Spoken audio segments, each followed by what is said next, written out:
In between seasons 6 and 7, we got our traditional Doctor Who Christmas special, The Doctor, the Widow, and the Wardrobe. But unlike its predecessor, which played a great deal of tribute to the book that it was named after, this Christmas special has little to nothing to do with C.S. Lewis's The Lion, the Witch, and the Wardrobe, which was very disappointing for me since that is one of my favorite books. The special sees the Doctor try to bring some Christmas cheer to a sweet widow and her 2 children. Of course, things go awry as they often do when the Doctor is involved. This special is not bad, it's just okay. It is very touching and very heartwarming, but it's definitely not as good as the Christmas specials that came before. Come on! That's it. In you can. Oh, a bit cold. Never mind. Cyril! Sarah! Where are we? In a forest, in a box, in a sitting room. Pay attention. Season 7, The Name of the Doctor.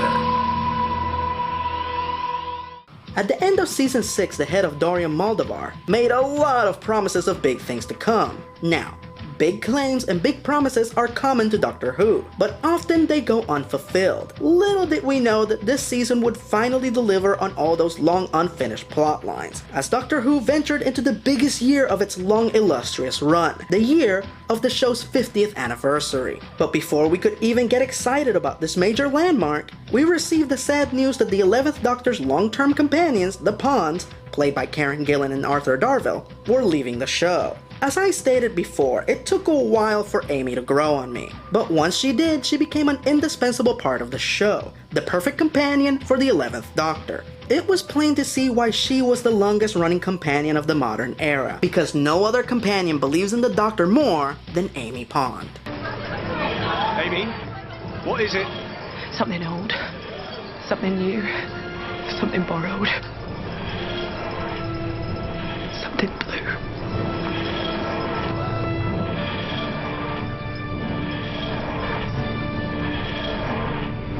It's the Doctor. How did we forget the Doctor? Rory, her husband, was the realist of the group, a perfect foil for both Amy and the Doctor, never allowing the 2 playful friends to stray too far away from the grim seriousness of what they had to face. I have a message and a question. A message from the Doctor and a question from me. Where is my wife? What is the Doctor's message?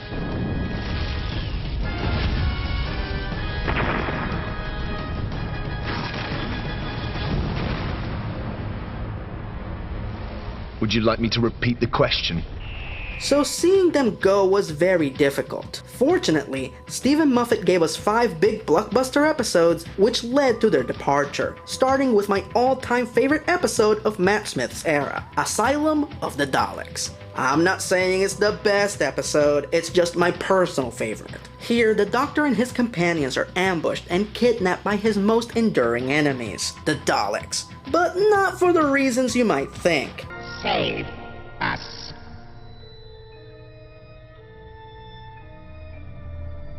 You will save us. Oh, what? You will save the Daleks. Save the Daleks. Save the Daleks. Save the Daleks. Save the Apparently, a starship crashed into the Asylum of the Daleks, a planet in which the Daleks imprisoned the battle-scarred and insane members of their race, as they would find it offensive to destroy such hatred. I thought you'd run out of ways to make me sick. But hello again. You think hatred is beautiful. Apparently, when this starship crashed, it ruptured the force field around the planet, so the inmates could potentially escape. In fear of their unpredictable brethren, the Daleks call upon the one being in the universe who always defeats the Daleks, the Doctor. The Predator of the Daleks will be deployed. You don't have a predator, and even if you did, why would they turn off a force field for you? May I clarify? The Predator is the Dalek's word for you.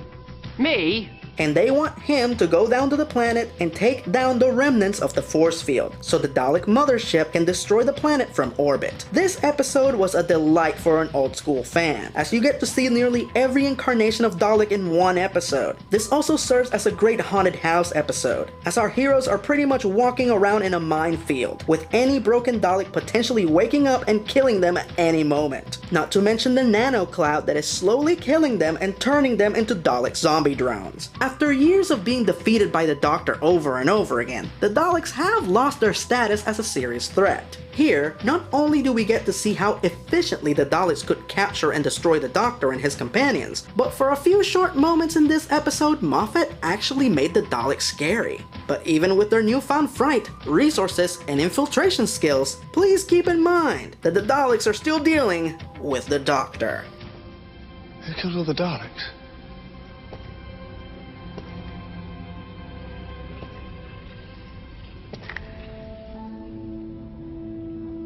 Who do you think?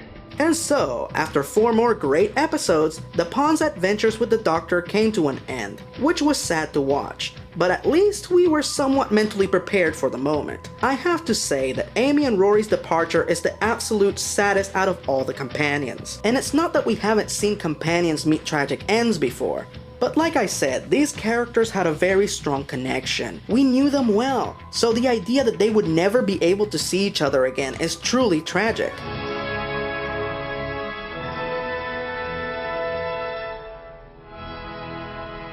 Raggedy Man.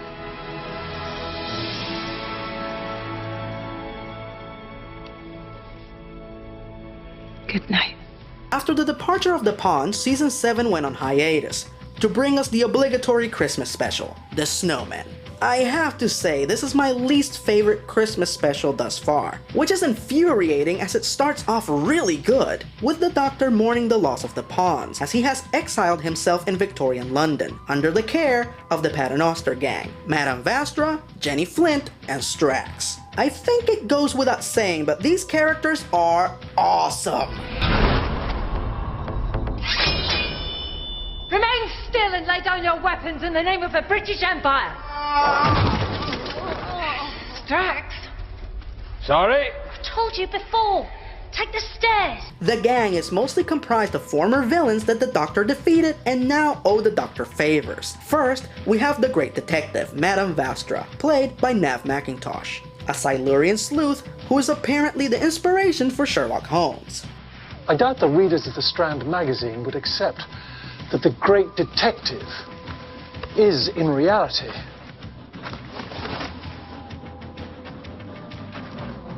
a woman. Then we have Vastra's assistant and wife, Jenny Flint, played by Catherine Stewart. And last but not least, their butler, driver, and bodyguard, the former Santaran warrior, Strax, played by Dan Starkey, whom the ladies revived after they all assisted the Doctor at Demon's Run. The three reside in Victorian London, where they solve mysteries that are beyond the capabilities of Scotland Yard.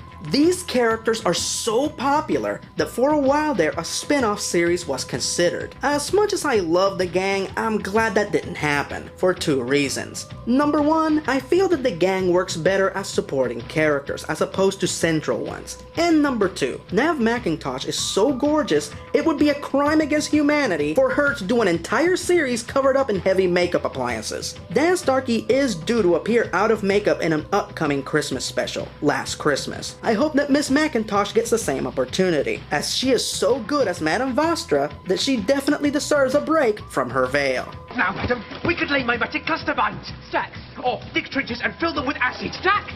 You're overexcited. Have you been eating Miss Jenny sherbet fancies again?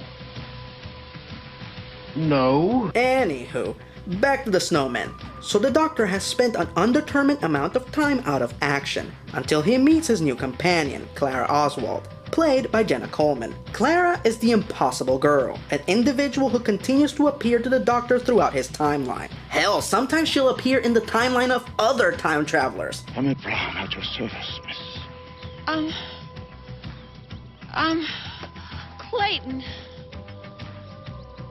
Clara Clayton. You know, if she's not hanging out with Captain America and Bucky. But for the most part, she appears to the Doctor, saves him, and either disappears or dies. and the Doctor doesn't know why. The mystery of who or what Clara is rekindles the Doctor's desire to go out and have adventures again, and ultimately figure out the mystery of the impossible girl. As far as Clara as a companion goes, I like her. In fact, she is the first companion of the modern era who I liked from the moment she was introduced. Hey, you wanna know my secret identity? No, out! How did you even get in here? So what is it that I don't like about the snowmen? Well, for starters, the snowmen are barely in it. They only show up about 3 times and their presence is extremely brief. I honestly wish they would have given this special a different title. Secondly, the evil snow is defeated by children crying? I know that the snow took shape due to the psychic resonance of their dead nanny, but what the hell does that have to do with the children's emotional state? And for that matter, why didn't their emotional state affect the snow earlier? And last but not least, once again, Clara mysteriously dies, saving the Doctor. And it's not that she died that bothers me, it's how she died. She fell out of the TARDIS right in front of the Doctor and he didn't catch her? He's in the TARDIS! He can disappear and rematerialize anywhere in time and space. He has caught River like this, twice! And he couldn't save Clara from falling a few hundred feet? And don't tell me he didn't have the right coordinates. It was just a few feet away, he knows the coordinates. Again, I'm okay with Clara dying as it set the mystery of this season in motion. I just wish they would have chosen a different death, one that the Doctor could have definitely never prevented. Run. Run, you clever boy.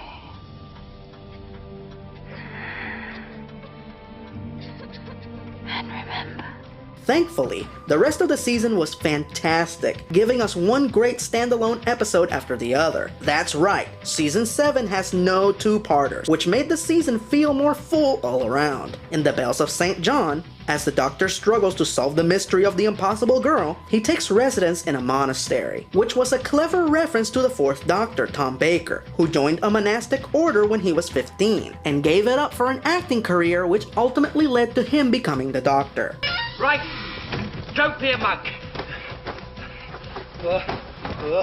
Monks are not cool. In the same manner, the 11th Doctor gets a mysterious phone call which leads him to the modern-day Clara Oswald. He suits up and is back in action. This is the moment that the Doctor dons his second costume, which he wears for the rest of his tenure, as he abandons the tweed jacket that he wore while he traveled with Amy and Rory and replaces it with a vest and purple frock coat. There was some degree of ridiculous panic on the internet over Matt Smith changing his costume. Personally, I didn't care if he wore a cheesy store-bought Batman costume for an entire season. As long as Matt Smith is playing the character, I'm okay with the costume change. With that said, I like the second costume. It's more flattering to Matt Smith's height and build. The coat added more flair to his movement, and the Victorian theme has always been a major part of Doctor Who. In fact, a big part of this season was bringing the show back to basics. They went back to only having one female companion. They put the Doctor's face back in the opening,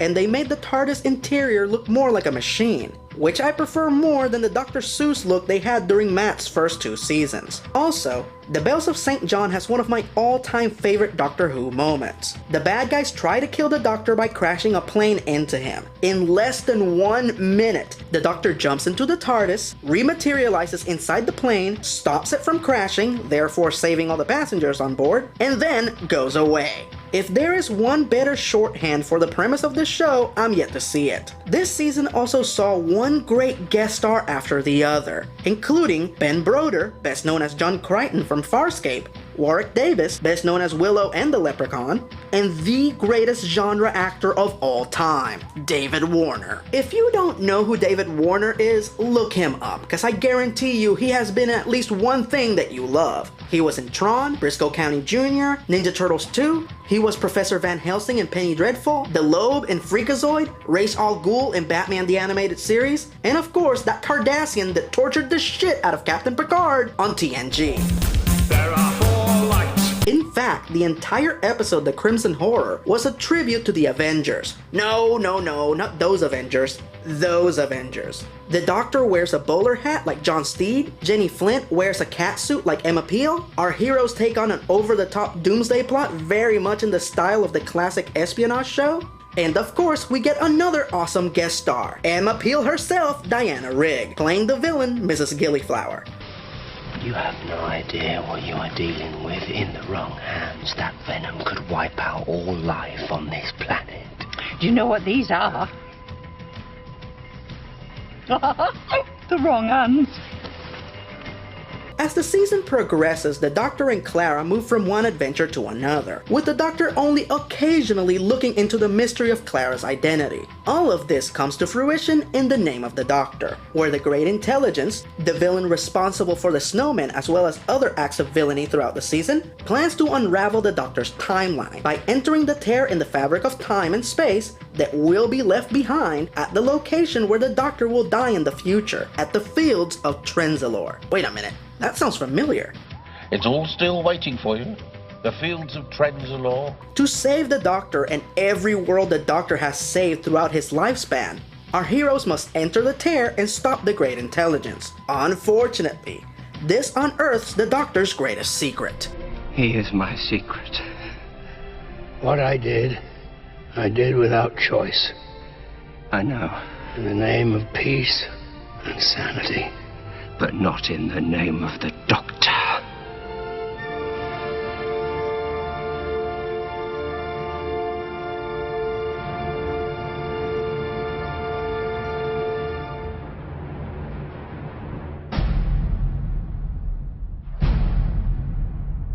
The internet exploded when they showed this episode. The theories as to what this meant were vast and varied. Personally, I was happy to wait until they explained it on the show. And the explanation was this. Basically, during the Time War, in between what we know as the Doctor's 8th and 9th regenerations, the Doctor assumed a new identity. Cause if he was going to fight in the Time War and commit acts of violence, he could no longer be a time-traveling hero, a wise man, a healer. He could no longer be the Doctor. So he became a warrior in service of his people, something he intended to keep a secret after the war ended. We knew that there were going to be more details about this mysterious new persona in the upcoming anniversary episode. But other than that, we knew very little about what was going to transpire in this special, which was titled The Day of the Doctor. Thankfully, the BBC was kind enough to give us an appetizer to hold us over until November 23rd, in the form of a 7-minute prequel called The Night of the Doctor.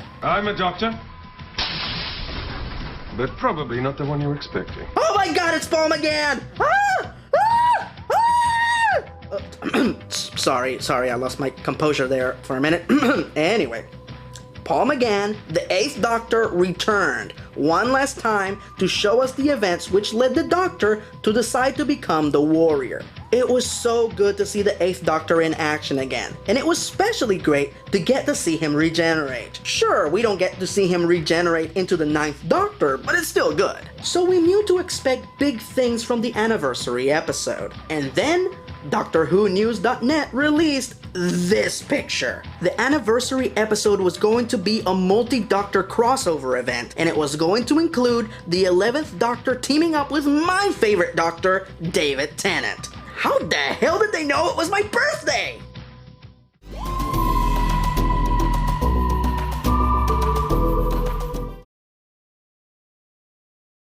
So before I talk about the Day of the Doctor, since I will probably never get another chance to talk about the 10th Doctor, very quickly, these are my top 10 terrific Tennant tales.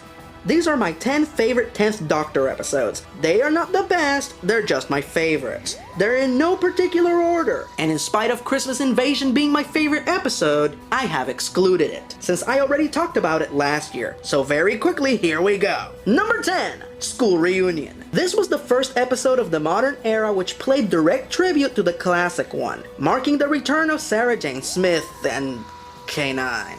Ugh. As a kid, Elizabeth Sladen was one of my first crushes, so seeing her return was a wonderful experience. Plus, her interactions with Rose in this episode are hilarious. I wish Miss Sladen would have lived long enough to do a scene with Jenna Coleman, as one of the things that appeals to me the most about her portrayal of Clara Oswald is how much she reminds me of Sarah Jane. Number 9, The Next Doctor. All the while visiting Victorian London for Christmas, the Doctor finds out that he's already there. Is this man one of the Doctor's future regenerations? Or just a well-dressed crazy man? No time to figure it out, as the Cybermen threaten to take over the city with a giant fighting mech. Oh yeah. Number 8. Silence in the library. It's the ultimate creature feature, as a message on the Doctor's psychic paper summons him and Donna Noble to the biggest library in the universe, to save a group of astronauts from the most underrated Doctor Who monsters of all, the Vashta Nerada. Tiny organisms that live in the shadows and strip the flesh from your bones in a matter of seconds. Then, they drive your bones around like a skeleton suit. Holy mackerel! This is also the first appearance of my favorite time-traveling Tomb Raider, Professor River Song. While the name of the Doctor served as a good farewell for this character, I'm still hopeful that Alex Kingston will do more episodes in the future. Number 7. Human Nature. David Tennant is awesome in this episode. Based on a Doctor Who novel starring the 7th Doctor and Ace, the 10th Doctor and Martha Jones are being pursued by the Family of Blood. To hide from them, the Doctor transforms himself into a human being called John Smith, a cowardly schoolmaster with no memory of his exploits as a Time Lord.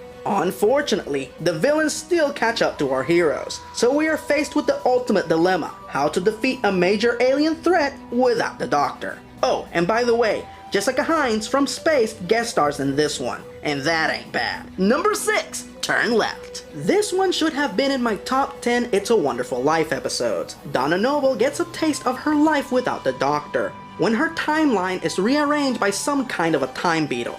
Catherine Tate, Bernard Cribbins, and Jacqueline King really shine in this one, as we see the Nobles suffer one indignity after the other in a world without the Doctor to save it. Number 5. Blink. Yes, I know this is a Dr. Light episode, meaning that the Doctor is barely in it, but it happened during Tennant's era, so I'm counting it. This was the introduction of my favorite Doctor Who monsters, the Weeping Angels, stone creatures that can only move when you're not looking at them, and they feed off of your time energy by vanishing you to the past, and feeding off of the time you would have occupied if you would have remained in the present. The Doctor and Martha are vanished to the 70s, so it's up to the companion that never was, Sally Sparrow, to put together the clues left behind by the Doctor and save him from permanent exile in the past. Number 4. Army of Ghosts. Ghosts are appearing all over the world, much to the acceptance of humanity. But of course, nothing is ever what it seems, as our ghosts turn out to be Cybermen. And right when you think that things can't get any worse, Life forms detected!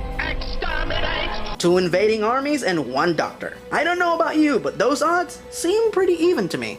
Number 3. The Sound of Drums. After accidentally traveling to the date the universe ends, the Doctor, Martha, and Captain Jack Harkness stumble upon the Master. The villain steals the TARDIS, makes himself Prime Minister of England, turns the Doctor into an old man, and enslaves the entire planet. The Doctor is yet to have a more epic encounter with his greatest enemy. Number 2. The Stolen Earth. The Daleks steal the planet. The entire planet. A global threat of this magnitude brings all of the 10th Doctor's companions together, as the mastermind behind this plot turns out to be the creator of the Daleks himself, Davros. And number 1, the end of time. The 10th Doctor's final adventure sees his last explosive encounter with the Master, as the villain plans to remake humanity in his own image. And if that wasn't enough of a catastrophe, the Time Lords threaten to make their return. And I'm not talking about the goofy hat-wearing Time Lords from the 70s. I'm talking about the insane, desperate warmongers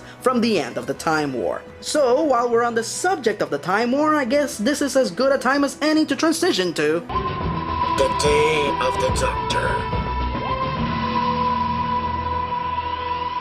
Simulcast everywhere in the world at the same time with no commercial interruptions, so every Whovian on the planet could watch it at the same time, this special is one of the biggest events not just in Doctor Who history, but in the history of sci-fi as a collective genre. In the past 8 years of the modern era of Doctor Who, we learned that the Time War between the Time Lords and the Daleks went on for centuries, and that it ended when the Doctor used a device called the Moment to eradicate both races from all existence. And yes, I know the Daleks eventually returned, but what can you do? Point is, the Moment is so powerful it developed a consciousness, which appears to the Doctor in the form of someone from his timeline, Rose Tyler. Now, to be perfectly honest, going into this, not being a Rose Tyler fan, I was a bit uncomfortable with her presence in the anniversary. But I have to say, I really like Billie Piper playing the Moment. Ow! What's wrong? The interface is hot. Well, I do my best.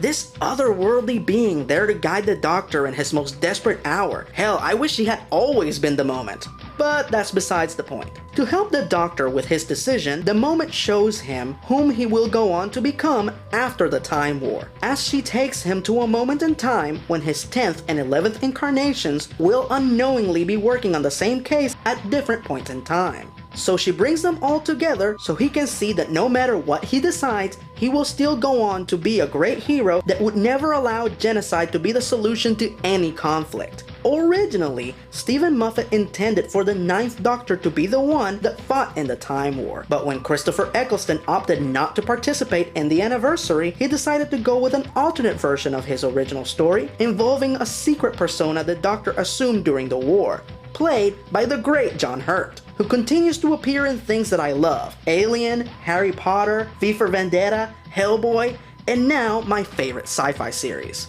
John had a very difficult task at hand. He had less than an hour to convince us that he was the Doctor, and as far as I'm concerned, he succeeded with maximum efficiency. Oh, we might as well get started. Help to pass the timey-wimey. The anniversary itself was spectacular, paying tribute to the last 50 years of Doctor Who, all the while giving us yet another spectacular adventure of our favorite time-traveling hero. And as far as I'm concerned, this is the absolute best multi-Doctor crossover the series has given us thus far. We get a lot of magnificent interaction between the 3 Doctors. Why are you pointing your screwdrivers like that? They're scientific instruments, not water pistols. As well as a few throwbacks to past multi-Doctor crossovers. And if you really are me, with your sand shoes and your dicky bow. Oh, so you're my replacements. A dandy and a clown.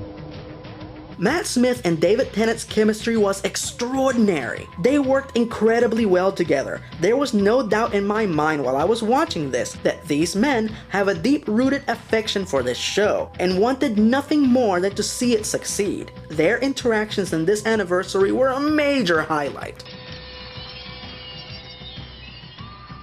Oh, lovely. I especially like seeing the Doctors ribbing on each other. Are you capable of speaking without flapping your hands about? Yes? No? Especially when they were making fun of the fact that the 10th Doctor is always being kissed by girls. Is there a lot of this in the future? It does start to happen, yeah. I don't know, it's still better than being the Doctor who forces unwanted kisses on people.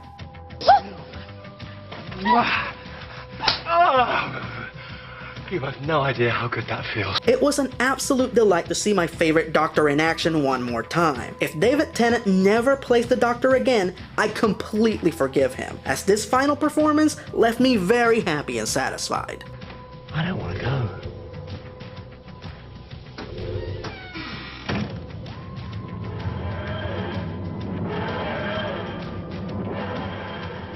He always says that. But in spite of all that, David and Matt's scenes were not my favorite multi-Doctor interaction in the anniversary. This was. You know, I really think you might.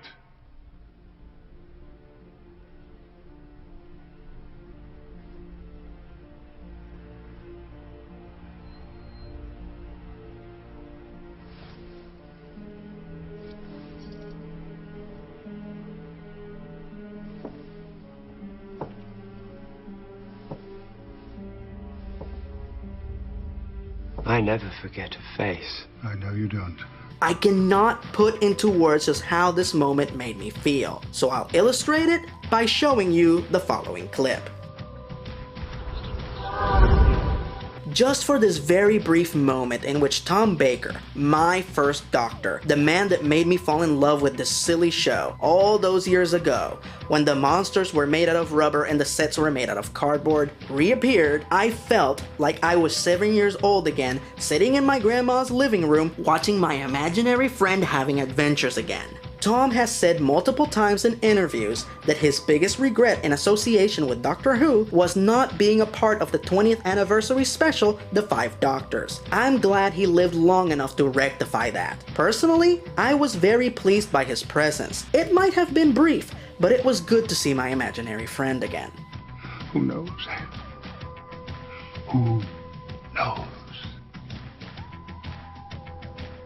Unfortunately, the 50th anniversary came on the foothills of the announcement that Matt Smith was leaving the show. So we knew that the anniversary and the upcoming Christmas special were going to be his final 2 adventures. So without further ado, let's talk about the 11th's final outing. The Time of the Doctor. The Doctor discovers that there is a message being transmitted through all of time and space. A message that has gotten the attention of all of his enemies. A message that is being transmitted from Trenzalore, the final resting place of the Doctor. The one place the Doctor should never go. Cause as you know, a time traveler should never visit his own grave. You look like you've seen a ghost. You're not far off, Doc.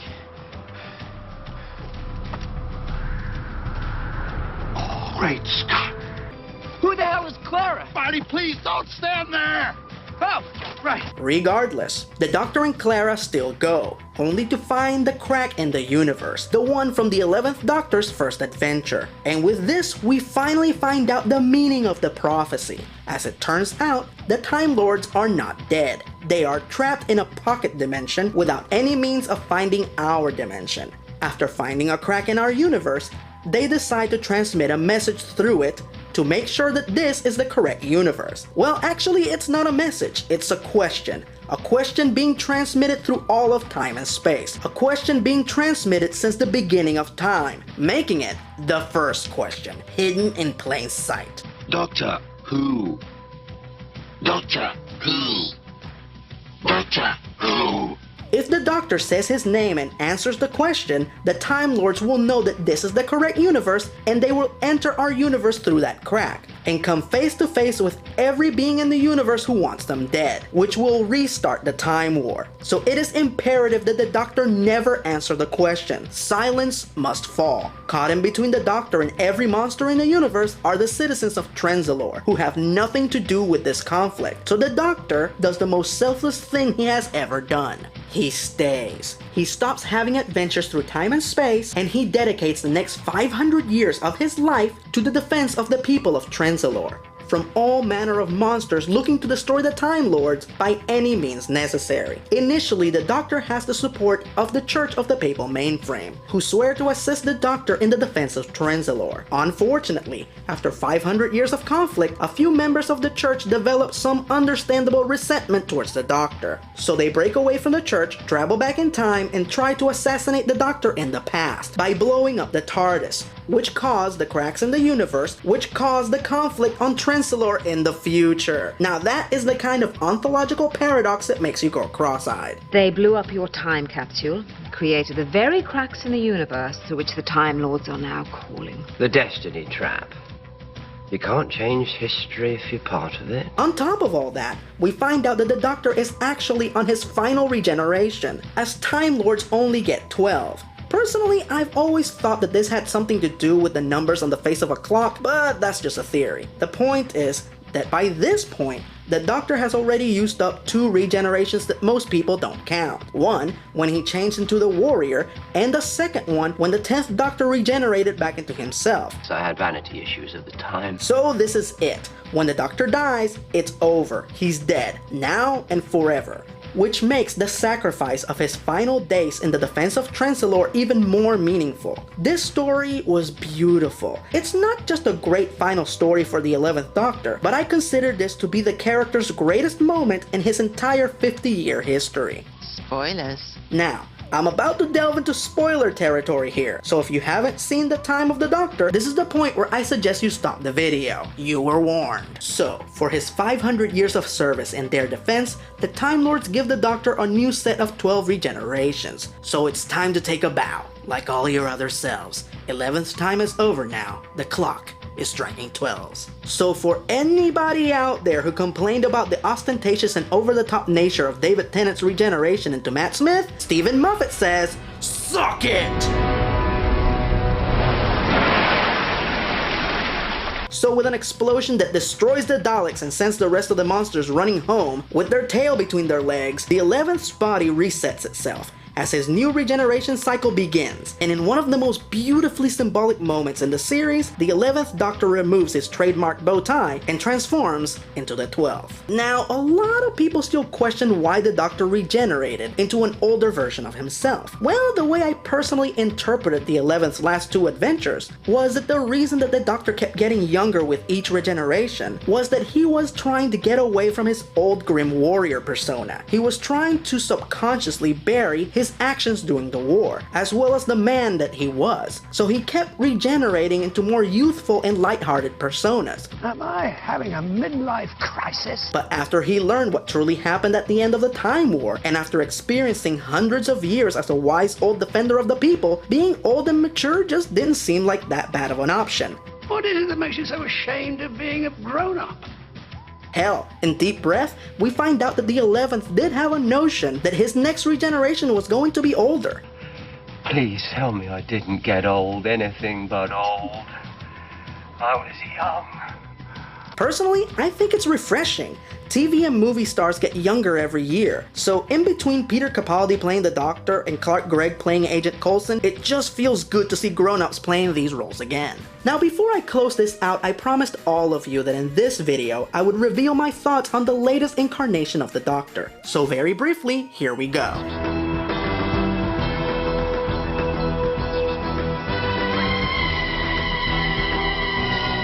The 12th Doctor, Peter Capaldi.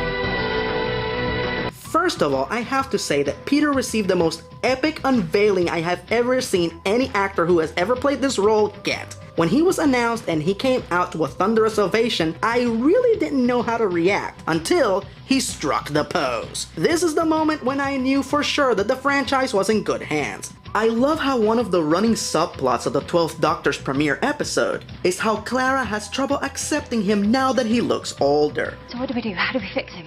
Fix him? How do we change him back? This was a brilliant critique of all of the superficial female fans who threatened to stop watching the show when they saw that the Doctor was being played by an older gentleman. The Doctor regenerated in your presence. The young man disappeared, the veil lifted. He trusted you. Are you judging him?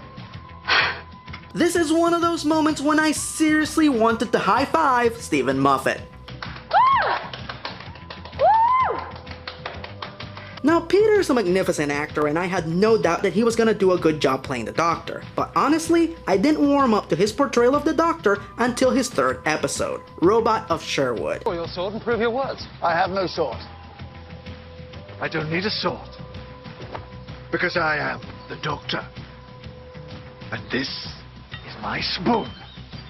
Hunger!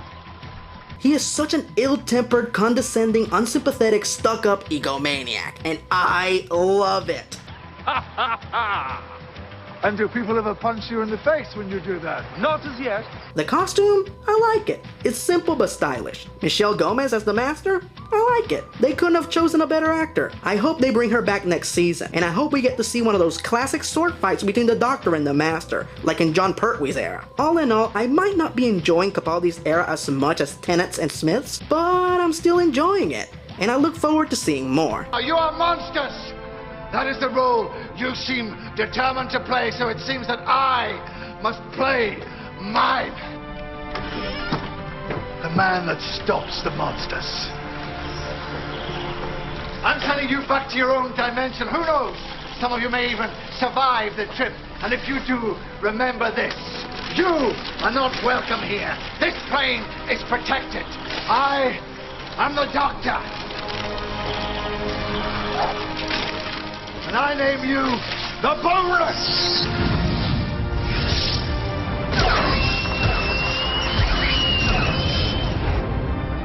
Now let's finish talking about the 11th Doctor. Final verdict. Matt Smith may not be my favorite Doctor, but if he's your favorite Doctor, if his era is your favorite era, I totally get it. If Matt Smith was your first Doctor, then I happily admit that I envy you. because he was fantastic in this role, and he was the perfect person to introduce you to this great show. Through his endless energy and enthusiasm, he made me fall in love with Doctor Who over and over again, as I enjoyed his era from start to finish, never truly hating any of his episodes. Even the ones I don't love have their redeeming qualities. He was everything the Doctor needed to be and so much more. He was brilliant and dorky. He was touching and rude. He was innocent and epic. In the same way that Tom Baker was my imaginary friend as a child, there's a whole generation of children out there for whom Matt will serve the same role. I will always appreciate how he made something that I love so much better. And I will never forget, not one line of this, not one day. I swear, I will always remember when the Doctor was Matt.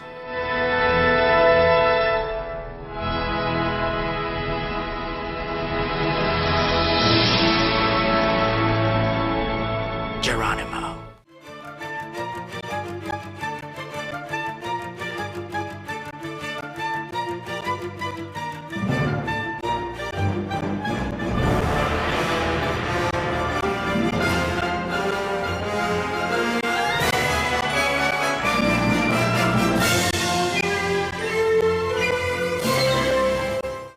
Oh, and this is my friend River. Nice hair, clever, has her own gun. And unlike me, she really doesn't mind shooting people. I shouldn't like that. Kind of do a bit. Thank you, sweetie. I know you're team players and everything, but she'll definitely kill at least the first 3 of you. Oh, the first 7 easily. 7, really? Oh, 8 for you, honey. Stop it. Make me. Yeah, well, maybe I will. Is this really important, flirting? Because I feel like I should be higher on the list right now. Yes. Right.